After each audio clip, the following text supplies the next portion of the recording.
우리 골로새서 처음 보는데요. 이 성경은 어떻게 쓰여지는가 하면 이 사도 바울이 에베소라는 지역에서 사역을 했습니다. 사역을 하는 가운데 제자 훈련을 했습니다. 그 중에 이름이 누구였는가 하면 에바브라라는 제자를 양성했습니다. 양성했는데 이 에바브라가 이 사도 바울 선생님께 가르침을 열심히 듣고 자기 고향 골로새 지역으로 돌아갑니다. 그리고 누구의 집에서 개척을 했는가 하면 빌레몬이라는 사람의 집에서 이 골로새 교회를 처음 개척했습니다. 지금은 형태와 다른데 당시에는 교회를 개척한다는 것은 한 집안의 가정에서 교회 모임을 시작했습니다. 여기서 그치지 않고 이 에바브라는 근처에 있는 라오디게아라는 지역과 또한 히에라폴리스라는 이 세 지역에 모두 교회를 개척하게 되었습니다. 이 세 지역은 지금의 터키 지방에 있는 지역입니다. 근데 이 세 지역이 굉장히 중요하고 재미있는 지역입니다. 저희 여수도 보면 주변에 친한 친구 지역이 있죠. 어디입니까? 순천이 잘 안 나와요. 순천. 안 친합니까, 순천? 네. 순천 친하고 또 어디 친합니까? 광양. 고흥은 안 친합니까? 네. 네. 광양이랑, 네, 순천, 뭐, 여수. 우리는 하나죠, 그죠? 네. 하나 아닙니까? 네. 그죠? 비슷비슷한 지역 아닙니까? 요 세 지역이 맞물려 돌아가는 것처럼 그 지역에도 라오디게아, 히에라폴리스, 골로새라는 이 세 도시가 서로가 영향을 주면서 맞물려 돌아갔습니다.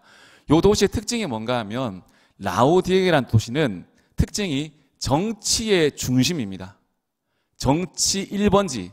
또 중요한 것이 뭐냐 하면 정치가 발달했을 뿐 아니라 상업이 매우 발달해가지고 이 라오디게아 지역은 부족함이 없는 지역이었습니다. 또 옆 동네 히에라폴리스는 무엇이 있었는가? 지금 이 시대에는 무엇이 있어야지 좀 이렇게 유명합니까? 뭐 백화점이 있어야 되고 또 공항이 있으면 또 도시가 또 큰 도시다 할 수 있지 않습니까? 여수에 백화점이 있나요?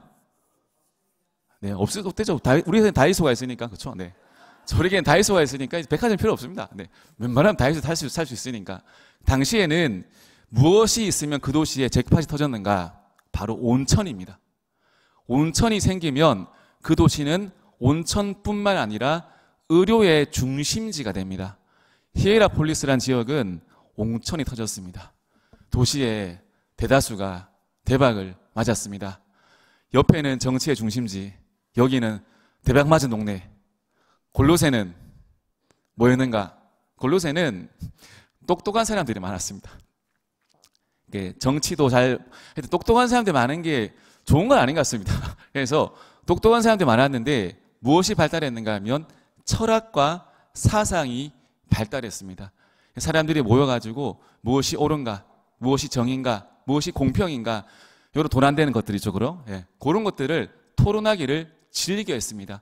처음 세워진 교회 지역이 골로새입니다. 그러기에 이 골로새 교회에는 복음뿐만 아니라 사람들의 구성원 때문에 어쩔 수 없이 복음 이외의 다른 사상과 생각과 이념들이 교회 안에 이미 들어온 상태입니다. 우리 사도 바울 선생님께서 이 소식을 들었습니다. 그리고 곧장 편지를 씁니다. 이 편지의 목적은 신앙생활 하는 가운데, 교회 생활하는 가운데, 너희가 교회를 세워나가는 가운데 너희가 붙들 것은 다른 세상적인 사상과 이념이 아니라 오직 예수님 뿐이란 것을 이 골로새서를 통해서 증명하고 있습니다. 오늘 1절부터 한번 보도록 하겠습니다. 첫 번째 메시지는 하나님의 뜻을 따르는 삶을 살라는 것입니다. 1절 보시면 하나님의 뜻으로 말미암아 그리스도 예수의 사도된 바울과 형제 디모데는, 여러분 신앙생활의 핵심이 무엇입니까? 신앙생활의 핵심은 하나님의 뜻을 아는 것입니다. 그리고 하나님의 뜻대로 살아보는 것입니다. 하나님의 뜻을 아는 것은 인풋이죠. 인풋, 들어오는 것. 그 다음에 하나님의 뜻대로 살아보는 것, 아웃풋이죠. 이것이 신앙생활의 핵심입니다. 이것이 반복돼야 됩니다. 오늘 이 사도 바울은 골로새 성도들에게 자신을 소개할 때 뭐 다른 말 붙이지 않습니다. 내가 뭐 좋은 대학 나온 나 사도 바울은, 그나마 좀 잘하는 사도 바울은, 이것이 아니라 하나님의 뜻으로 사도가 된 나 바울과 디모데라고 자신을 소개하고 있습니다. 나중에 갈라디아서를 보든지 고린도서를 보든지 쭉 보면 이방인들에게 편지 쓸 때는 항상 형식이 동일합니다. 무엇을 소개하는가 하면 내가 사도가 된 것은, 내가 복음의 일꾼이 된 것은 다른 것이 아니라 바로 하나님의 뜻이었다. 그리고 예수님으로 말미암아 내가 세워진 자라는 것을 가장 먼저 강조하고 있습니다. 여러분, 강한 인생은 특징이 뭔가 하면 내 삶 가운데 뜻이 있는 인생입니다. 더 강한 인생이 뭐냐면 내 삶 가운데 하나님의 뜻이 있는 인생이 더 강한 인생을 살 수 있습니다. 우리가 다 날마다 하루하루 나이를 먹어가고 있지 않습니까? 나이를 하루하루 먹을수록 멋있는 사람이 되어야 되겠습니까? 아니면 멋있지 않는 사람이 되기를 원하십니까? 그렇죠. 멋있는 사람이 되기를 원합니다. 그러기 위해서 필요한 것이 무엇인가 하면 우리가 하나님의 뜻을 알아야 됩니다. 하나님이 우리 삶 가운데 원하시는 뜻이 무엇인지를 알아야 됩니다. 근데 우리가 진짜 믿고 살아야 될 첫 번째 과제는 뭐냐면 우리 모두에게는 한 사람의 예외도 없이 하나님의 뜻이 우리 삶 가운데 있다는 것입니다. 우리 삶 가운데 하나님의 뜻이 있습니다. 목사님에게 있는 것이 아니라, 장로님에게 있는 것이 아니라, 집사님에게 있는 것이 아니라 모든 자에게는 하나님의 뜻이 있습니다. 채널 위라크를 운영하는 박위라는 청년이 있습니다. 이름이 박위입니다. 이 청년이 청년의 시절에, 그러니까 지금도 청년인데 음주 때문에 사고가 일어났습니다. 그래서 하반신 불구가 되었습니다. 얼마나 이 사실을 가족들이 받아들이기 고통스럽겠습니까? 그런데 제일 받아들이기 힘든 분들이 부모님이죠.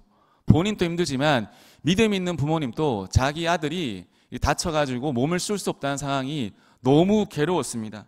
이 박이란 청년이 날마다 자신의 모습을 보면서 괴로워합니다. 슬퍼합니다. 날마다 깊은 절망에 빠졌습니다.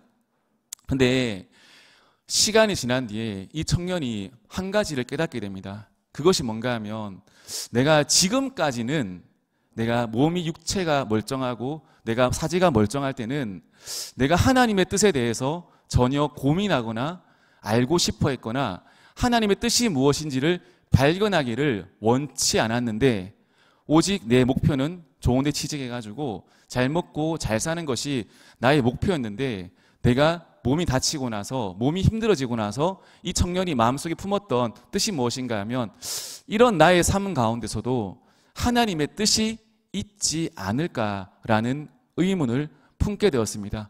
그리고 발견한 것이 무엇인가 하면 내 삶을 통해서 많은 사람들에게 희망을 주자, 기적을 주자. 나는 비록 내가 육신에 부족함이 있다 하더라도 내 모습을 보면서 다른 어떤 사람이 기적을 꿈꾸고 희망을 꿈꾸는 삶을 살 수 있도록 내 삶을 증거하도록 하겠다라는 하나님의 뜻을 발견했습니다. 그리고 지금 굉장히 많은 사람들에게 수많은 위로와 영광을 주고 있습니다. 사랑하는 성도님들, 저는 우리 삶도 마찬가지라고 생각합니다. 견딜 수 없는 상황들도 있습니다. 내가 인정하기 싫은 상황들도 분명히 있습니다. 그런데 그 가운데서 무엇이 있다는 것을 우리가 깨달아야 되느냐 하면 그 가운데서도 분명한 하나님의 뜻이 있다는 것을 우리는 믿어야 됩니다. 로마서 8장 28절에 보시면 우리가 알거니와 하나님을 사랑하는 자 곧 그의 뜻대로 부르심을 입은 자들에게는 모든 것이 합력하여 선을 이루느니라. 로마서 8장 28절이죠. 축구 보는 거 좋아하십니까? 네, 축구 보는 거 좋아하십니까? 저 축구 보는 거 좋아하는데 전 축구를 처음부터 끝까지 봤던 기억은 많이 없습니다. 항상 이렇게 하이라이트로 다시 보기를 돌려봅니다. 제가 좋아하는 팀이 있거든요. 좋아하는 팀이 있는데 이 팀이 이겼는지 지는지 먼저 봅니다. 네, 지면 안 봅니다. 이겼다 그러면 이겼으면 그 팀의 하이라이트 돌려봅니다. 근데 이 팀은 제가 이렇게 좋아하는 팀은 강팀이 아니에요. 항상 뒤에서 끝에서 두 번째, 세 번째 한 팀인데 이렇게 분명히 이겼다는 사실을 저는 알고 봅니다. 경기하는 중에 지고 있잖아요. 경기하는 중에 답답한 상황이 있습니다. 근데 저는 알고 있기 때문에 답답해하지 않습니다. 왜? 결국에 승리할 것이라는 것을 믿기 때문입니다. 저 성도 삶도 마찬가지라고 생각합니다. 우리의 뜻대로 주장하면 승리를 알 수가 없습니다. 승리가 보장됩니까? 근데 하나님의 뜻은, 우리를 향한 뜻은 완전한 승리라고 말씀해주고 있습니다. 그러기에 이 과정 중에 승리하지 않을 것 같은 상황들이 있잖아요. 절대로 이길 수 없을 것 같은 내 생각과 판단이 들 때가 있지 않습니까? 그때에 하나님의 말씀 붙드는 겁니다. 하나님은 나에게 반드시 승리를 주신다. 이것이 우리의 믿음이 되기를 축복합니다. 반대로요, 우리가 사실은 우리 인생이 생각해 보면 불안한 이유가 뭐냐면 다 똑같은 것 같습니다. 불안한 이유가 내 뜻대로 뭘 해보려 하기 때문에 불안한 것 같아요. 미래를 그릴 때 내 뜻대로 하면 될까요? 안 될까요? 살아보니까 내 뜻대로 한 것보다 기도하고 하나님의 뜻을 구했을 때가 내가 생각하고 판단하고 예상했던 것보다 하나님께서 더 큰 은혜와 열매를 주셨던 제 간증이 있습니다. 사랑하는 성도님들, 그러기 위해서는 여러분 하나님의 뜻을 알기를 애써야 됩니다. 하나님의 뜻을 알기를 애써야 됩니다. 보통 사람들이 신앙생활 하다 보면요, 어떤 마음이 있는가 하면 설교 잘 듣고 신앙생활 열심히 하다 보면 대충 느낌적으로 내가 하나님을 잘 안다고 생각하는 그 느낌이 들 때가 있습니다. 이때가 제일 무서운 거거든요. 느낌으로 하나님을 알아갈 때, 내 약간 감각으로 내 컨디션으로 하나님을 판단할 때 이때가 무서운 겁니다. 하나님을 알 수 있는 방법은 성경입니다. 성경 말씀을 통해서 하나님이 무엇을 기뻐하는지, 무엇을 원하는지, 어떤 마음으로 우리를 바라보시는지 끊임없이 봐야 됩니다. 대충 보면 안 됩니다. 끊임없이 보아야 됩니다. 여러분, 세상 책하고 성경책이랑 이게 동일한 것 같지만 이게 다르거든요. 우리가 세상 책을 볼 때도 기도하는 심정으로 봐야 되지만 성경책을 볼 때도 보기 전에 기도하고 봐야 됩니다. 성령 하나님, 제 마음속에 비추어 주셔가지고 나에게 주실 말씀을 공급해 달라고 기도하는 심정으로 말씀을 봐야 됩니다. 그리고 하나님을 더 알기를 날마다 애써야 됩니다. 제가 보니까 다른 방법으로는 하나님을 진실되게 알기가 힘듭니다. 어떤 사람은 어떤 느낌으로 만난 하나님, 어떤 자기 체험으로 만난 하나님이 전부라고 생각합니다. 좁잖아요. 근데 성경을 보면 참된 하나님의 모습을 볼 수가 있습니다. 마태복음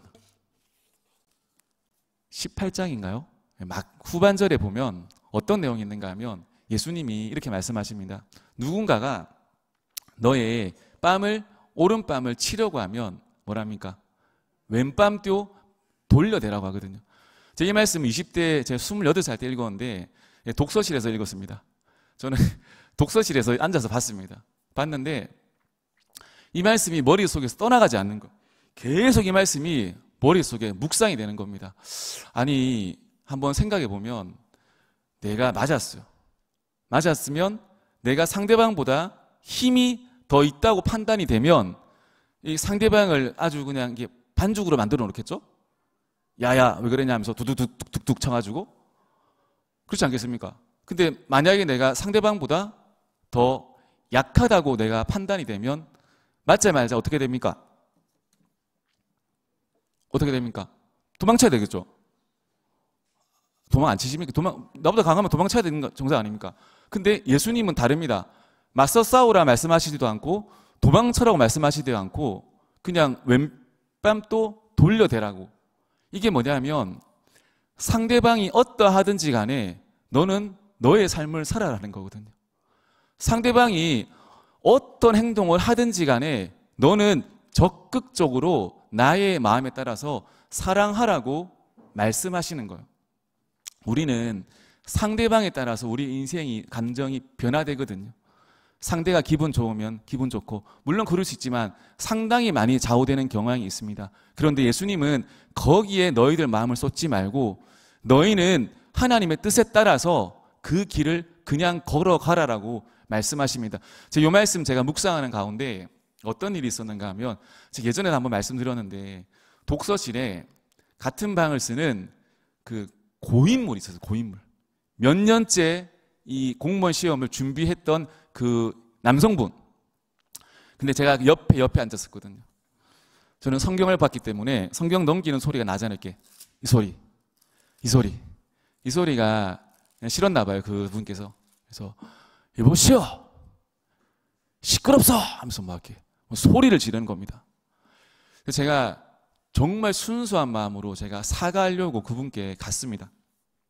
갔는데 제가 고개를 숙였습니다. 숙이면서 딱 했는데 하려 하는데 이분이 갑자기 벌떡 일어나시더라고. 그러니까 제가 어떻게 액션을 취하려 하시는 줄 알고 먼저 액션을 취하신 거예요. 저는 이분이 앉아있는 모습만 봤거든요. 서 있는 모습을 처음 봤습니다. 요만큼 오더라고요. 키가 딱 섰는데 요만큼 오시더라고요. 제가 어떻게 했겠습니까? 귀엽다 이렇게 안 했습니다. 90도 폴드 인사하면서 제가 성경을 보다가 좀 떠들었습니다. 소리를 냈습니다. 죄송합니다라고 90도 인사를 했습니다. 90도 인사를. 여러분 키 180에 90도 인사하기 쉽지 않습니다. 예. 진짜입니다. 28, 9살 때 하기 쉽지 않아요. 이렇게 다 90도 폴드 인사를 하는 이분이 당황하기 시작했습니다. 그리고 나중에 나가서 가지고 이분이 소리의 눈이라고 아십니까? 먹으면 속이 퐁 뚫히는 그 음료수를 저한테 해주시면서 아까 참 인상 깊었다라고 이제 열심히 공부하자라고 말씀해 주시는 것을 이렇게 경험했습니다. 우리 인생이 즐거운 이유가 뭐냐면 뭐 즐겁지 않을 수도 있지만 즐거운 이유가 예수님 믿는다는 것이 뭐냐면 내 삶 가운데 하나하나씩 예수님의 말씀을 심어보는 겁니다. 삶 가운데 내가 내 성질대로 내 그것대로 하지 말고 그냥 말씀을 한번 내 삶 가운데 심어보는 겁니다. 어떠한 열매가 맺히는지 그냥 한번 심어보는 거예요. 내가 하나님의 말씀의 통로라고 생각하고 한번 해보는 겁니다. 주변에 살다 보면 용서 안 되는 사람도 있지 않습니까? 내가 감히 저 사람을 내가 용서 못해! 특징이 있습니다. 여러분, 용서하지 못하는 마음이 있으면 기도 응답이 안 됩니다. 제일 첫 번째는 기도가 안 되고요. 기도해도 응답이 안 옵니다. 하나님 기뻐하시는 사람 누군가 하면 100달란트 빚진 비유 아십니까? 100달란트. 이 주인이 100달란트 빚진 종을 용서해 줍니다. 아무런 조건 없이 아무런 부가를 붙이지 않고 그냥 용서해 줍니다. 자유를 줍니다. 그런데요, 이 100달란트 빚지고 탕감받은 이 종이 이제 밖을 나가서 자유롭게 활보하는 가운데 누구를 만나는가 하면 100데나리온 만난 똑같은 종을 만납니다. 종놈을 만납니다. 자기는 100달란트 탕감받았는데 자기한테 100데나리온 빚진 자를 만나서 내 돈 갚아라고 멱살을 붙잡고 흔들어댑니다. 누가 보는가? 하나님도 보지만 다른 종들이 또 봅니다. 이 모습을. 그리고 이 모습을 그대로 주인에게 일러 바칩니다. 주인님께 용서받은 저 종이 밖에 나와가지고는 자기한테 100데나리온 못 갚은 종의 멱살을 붙들고 지금 갚아라고 흔들어대고 있습니다. 못 살게 굴고 있습니다. 라고 낱낱이 다 고발합니다. 이 주인이 말합니다. 그 종을 잡아오라. 데리고 오라. 그리고 다시 감옥에 집어넣습니다. 중요한 게 뭐냐면 하나님은 우리와 같은 마음으로 우리가 하나님과 같은 마음으로 살아가길 원하십니다. 우리 전부 다 은혜로 살아가는 사람들 아니겠습니까? 여기 한 사람도 내 공로로 제사함 받았다, 구원 받았다는 사람 한 사람도 없습니다. 우리 모두가 예수님의 십자가 은혜 보혈로 말미암아 구원받은 자들입니다. 그 십자가의 은혜가 있는 자들입니다. 뭐 어떻게 살아가야 되는가? 그 은혜를 이렇게 쏟아내고 살아가는 사람들이 되어야 됩니다. 이것이 무엇인가? 이것이 하나님이 우리를 향한 귀한 뜻입니다. 사랑하는 성도님들, 우리 삶 가운데 다 하나님의 뜻을 심기를 축복합니다. 우리 육신의 병이 있는 것도 하나님의 뜻이 있습니다. 우리가 하는 게 다 내 마음대로 제일 괴로운 인생이, 제일 불쌍한 인생이 내 마음대로 되는 인생입니다. 그런 인생은 별로 중요한 인생 아닙니다. 내 마음대로 되지 않는 것도 있습니다. 그 가운데서 하나님의 뜻을 발견할 수 있습니다. 인생이 넘어짐에도 다 뜻이 있습니다. 우리 모든 성도의 삶에는 다 뜻이 있습니다. 우리 삶 가운데서 좌절에만 있지 마시고 절망에만 있지 마시고 요 문제 가운데서 요 상황 가운데서 하나님이 진짜 기뻐하신 뜻이 무엇인가를 발견하시기를 축복합니다. 두 번째는 은혜와 평강의 삶의 베이스가 되게 하랍니다. 2절 보시면 골로새에 있는 성도들 곧 그리스도 안에서 신실한 형제들에게 편지하노니 우리 아버지 하나님으로부터 은혜와 평강이 너희에게 있을지어다. 이 뜻 위에 세워진 사도 바울의 사역의 핵심이 무엇인가 하면 상대방의 복을 빌어주는 삶입니다.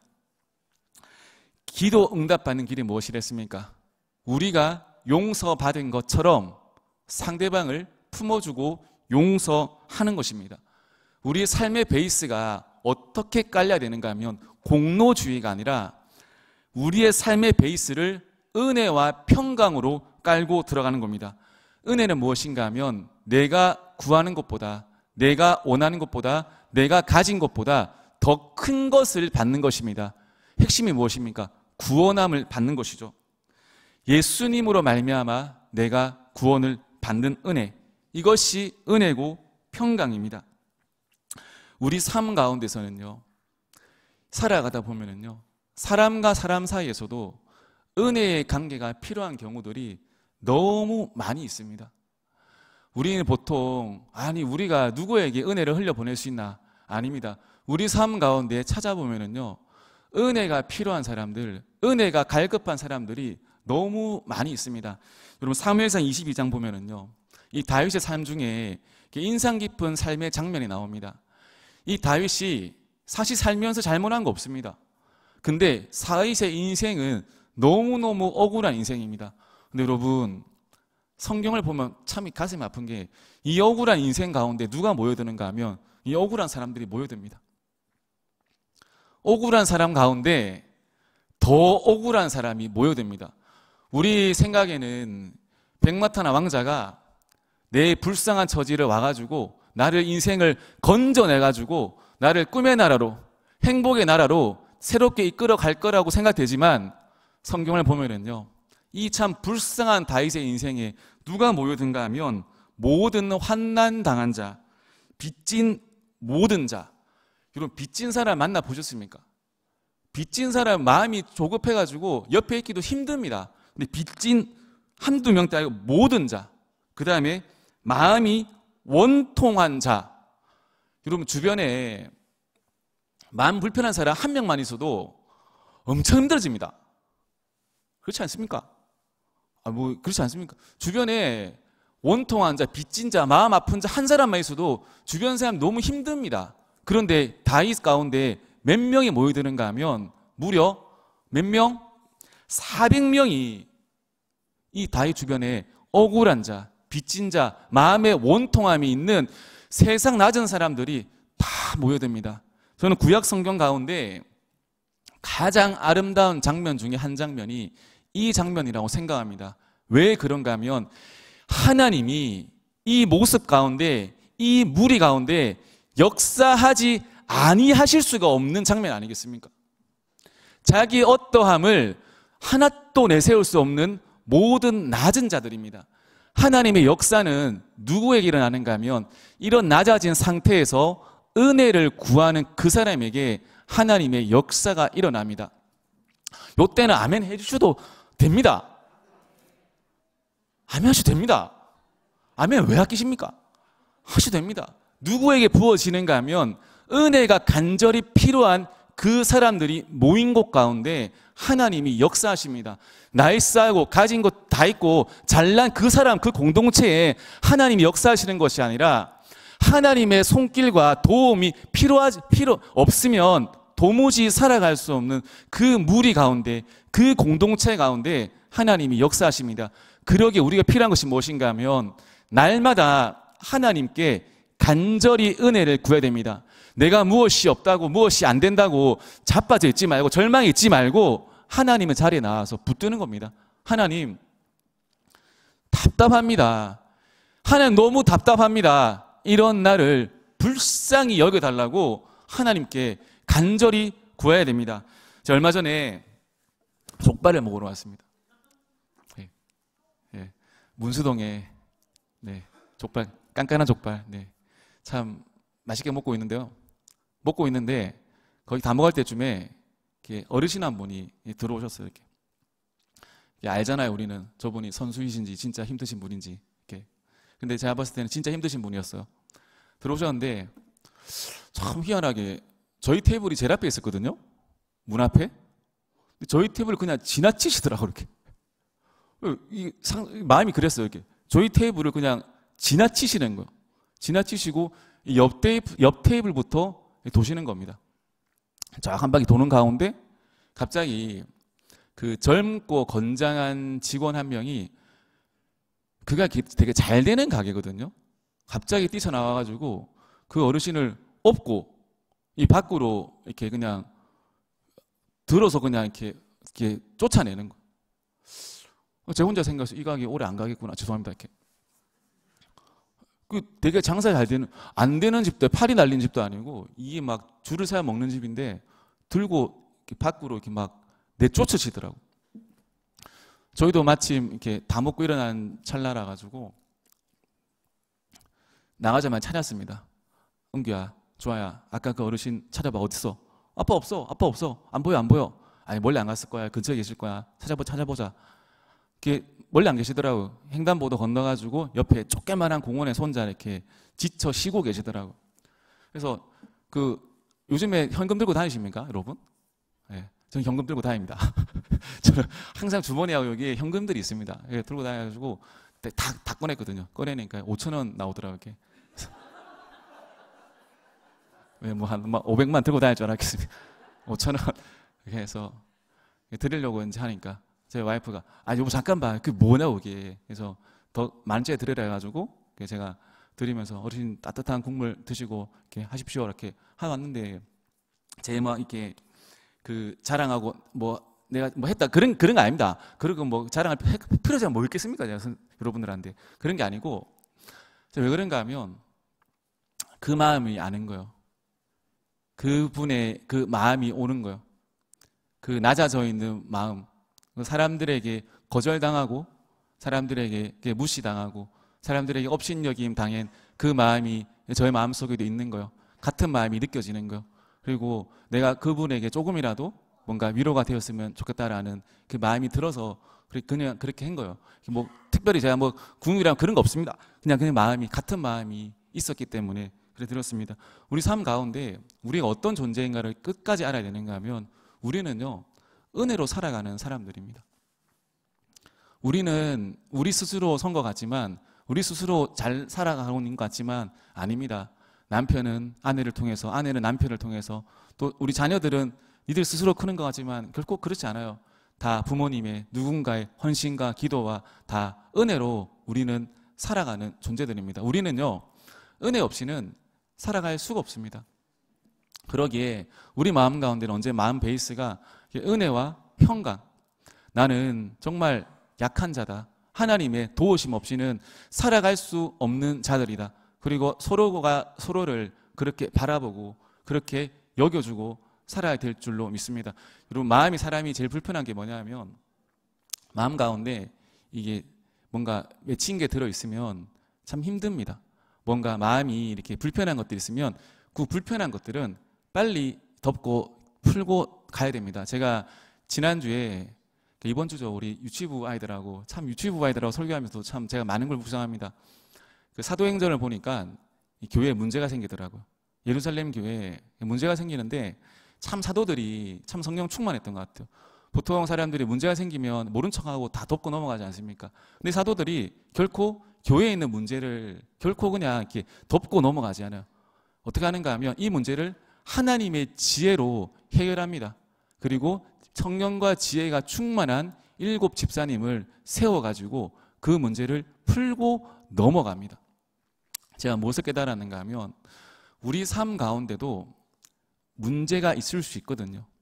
우리 삶 가운데도 이게 넘어가야 되는, 덮고 그냥 모른 척하고 외면해야 되는 것이 아니라 반드시 하나님 아버지 앞에서 풀고 넘어가야 되는 문제들이 분명히 있습니다. 그런데 그거를 우리가 우리 마음으로 외면하고 또 외면하면 그게 골마요.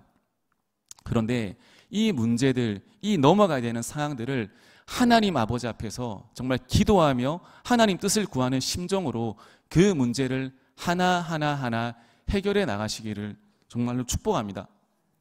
여행 좋아하시나요?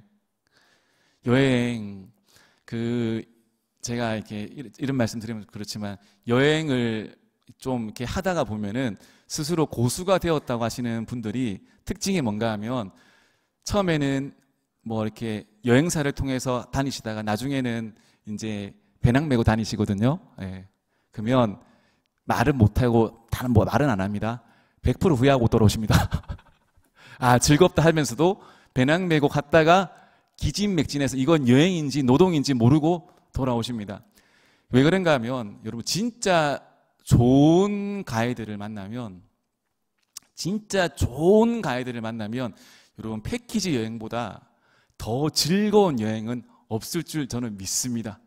왜냐하면 저도 여행을 다니면서 정말 좋은 가이드를 한번 만나봤거든요. 그 짧은 여행 가운데서도 제 삶 가운데서 가장 멋진 여행이었습니다. 이 가이드 특징이 뭔가 하면 이 투어객들을 막 마음대로 들었다 놨다, 어떨 때는 바닥으로 막 밀어 넣었다가 어떨 때는 하늘로 막 솟았다가 내렸다가 하면서도 결국에는 가장 좋은 지점으로 인도하더라고요. 그리고 내가 절대로 네이버로는 유튜브로는 검색할 수 없는 그 장소 가운데 데려갔다가 사람을 확 이렇게 올렸다가 그래 하더라고. 신앙생활도 이제 우리는 축복받은 백성들입니다. 왜냐하면 하나님이라는 말씀이라는 정확하고 놀라운 가이드가 있거든요. 그 하나님의 뜻이라는 놀라운 가이드가 있습니다. 우리 눈으로 볼 때는 이거 말하면 안 들어요. 이거는 내 성질대로 난 받아들일 수 없습니다. 라고 하는 부분들이 많이 있습니다. 성경은 그것보다 하나님이 기뻐하시는 뜻대로 살라고 원하십니다. 우리는 그러기에 대박맞은 인생입니다. 우리의 모든 삶이 하나님의 뜻대로 맞춰 나가시길 축복합니다.